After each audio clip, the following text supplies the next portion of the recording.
Welcome to Apparel, the month of Aries and Graces. Are we willing to do more than dress the part? April guides us to look at what may be wearing thin in our lives, patterns and overall identities. With this fire season bringing forth trends weaved through threads of ease, it's time to stop forcing the fit, unpick what no longer works, and make clear, honest adjustments. This is about cutting out, reshaping and choosing a style that truly supports us, our own. It wasn't just a bra, double its price because of my size, it was a bloody outrage. More than an item of clothing, it was the structure desperately needed in order to run the dance classes from May onwards. It wasn't just a bra, it was the recognition that I can't fit into the style of others, my sisters included, no matter how well-meaning. The uplift I'd been lacking had become a constant feeling of carrying too much pressure as a result. It wasn't just a bra, but the metaphorical Two of Cups in the tarot, arriving with a much deeper message, reflecting an inevitable healing, with both the connection to my own body and the support I yearned for on so many levels, and was ultimately refusing, simply by unpicking rather than creating through the patterns within me. My style, not the clothes that no longer fit or the exploitation of fashion I detest buying into, but the receptivity that needed to be let out, expanded upon. Rather than the accompanied outgrown beliefs around this I was still trying to squeeze myself into. Inevitably accepting my husband's generous offer, seeing through the quiet persistence of seamless stubbornness, it wasn't until I had to send said bra back and invest in my own garment that I could see all the other places I'd been picking at the stitches, pulling at my now holy life, making it so much harder than it needed to be, sharply cutting off what I'd seen as excess materialistic aid, all the while trying to design something that required it. Grace and the choice to wear this in the ease of my actions. Not verbally, of course, that would be too fashionable, but physically, purely by looking into the closet of consciousness my deeds intuitively hung from. The feather in the ground, surrounded by newly planted lungwort, a breathing, living prayer to Great Spirit, randomly placed yet somehow buttoned into the belly of Pachamama, asking for space, land, somewhere for this work to root, to belong, to be in ritual rather than a passing trend. My husband, reconnecting to the earth, raking and planting our new allotment, displaying not only the masculine in motion, action returning to the body, but a soil-based runway of healing I had yearned for, both for him and my own sacred union. The journal needed to record a drum journey, as guided by the recent daily practice of it. A place not just for words, but rhythm, cellular remembrance, the bodily binary code of creation, steadily returning me to something ancient within, that knows how to translate this and will continue to do so in ways that guide myself and others.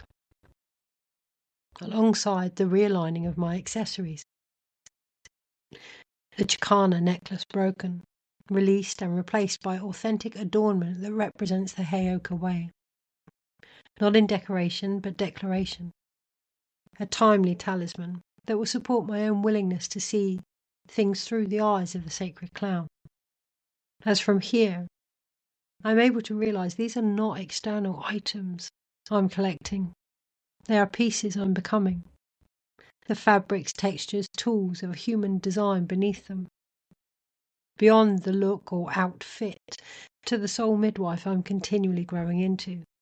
As I, like us all, am being guided to appreciate whatever is weaved into this autonomous apparel will determine not only the identity upheld, but the ease and grace in which we do so.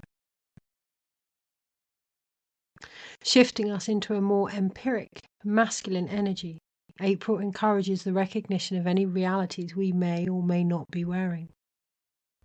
With expectant, almost familiar threads from 2020 set to be pinned down, It isn't the once chaotic crazes that will fabricate something different, but their undressing, the naked self beneath it, that no longer needs motivation, external appreciation, or misfit aesthetics to be seen. What was once trendy, including our own thoughts, patterns, and behaviours, are all about to be reworked. And while some styles may come back into circulation, from employment through to relationships and direction, the consciousness that holds it all together has changed.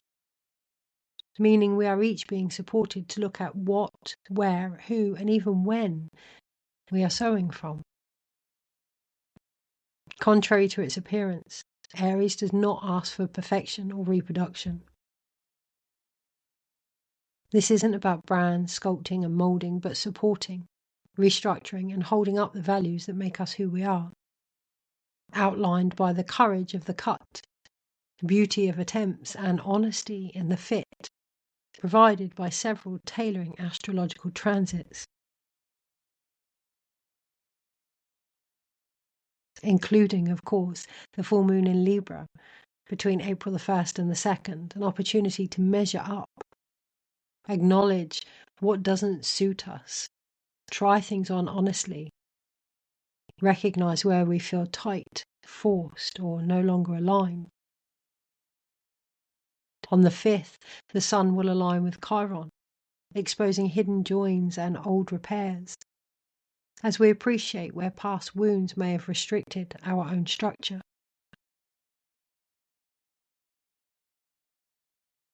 With Mars entering Aries on the 9th, we can expect decisive actions and clean cuts, as any excess, materialistic mindsets are said to be either removed or reformed into something more pleasing to the not only I, but collective closet of consciousness.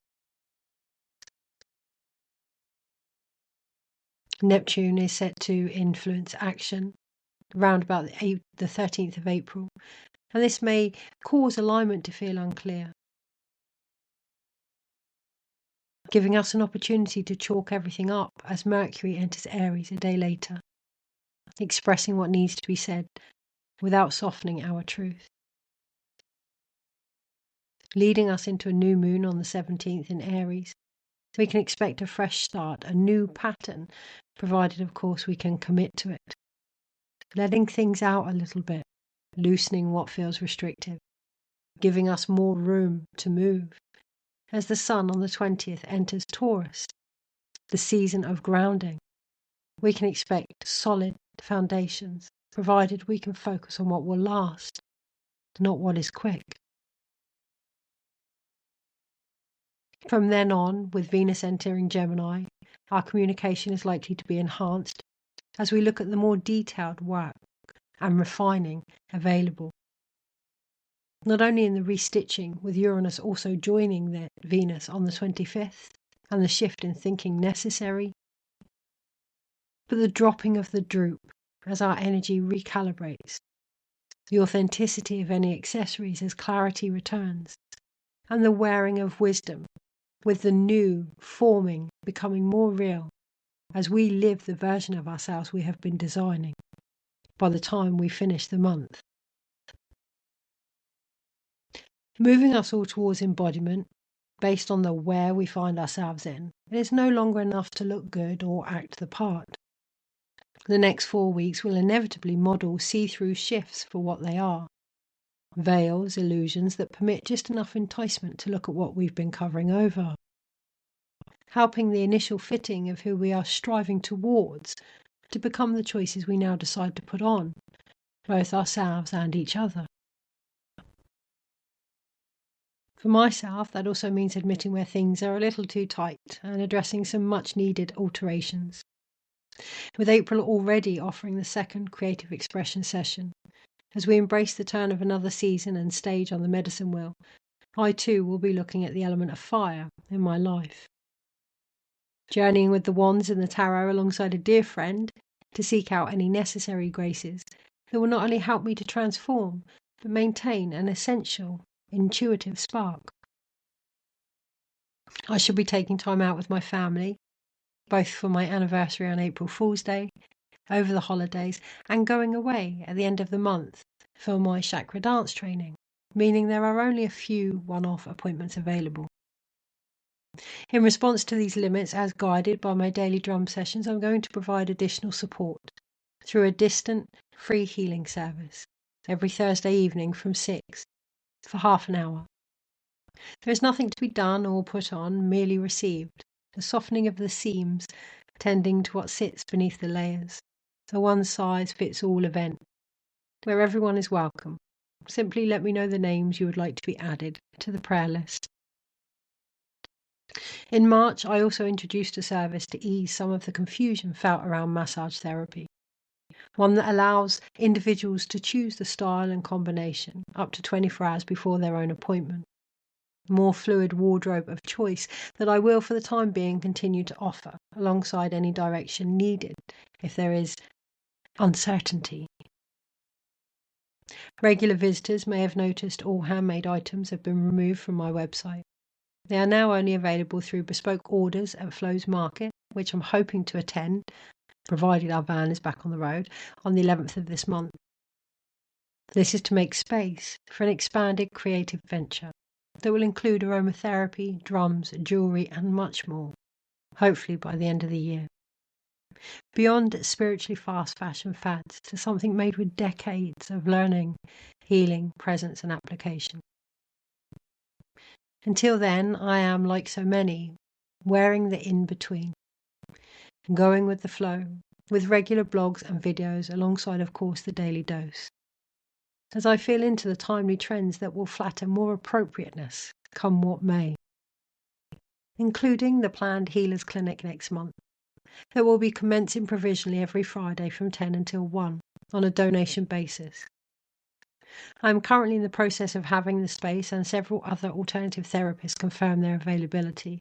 So please let me know if you have any suggestions or are interested in offering your service within the local community, supported by myself and some wonderful souls, to help me tailor this to the collective needs.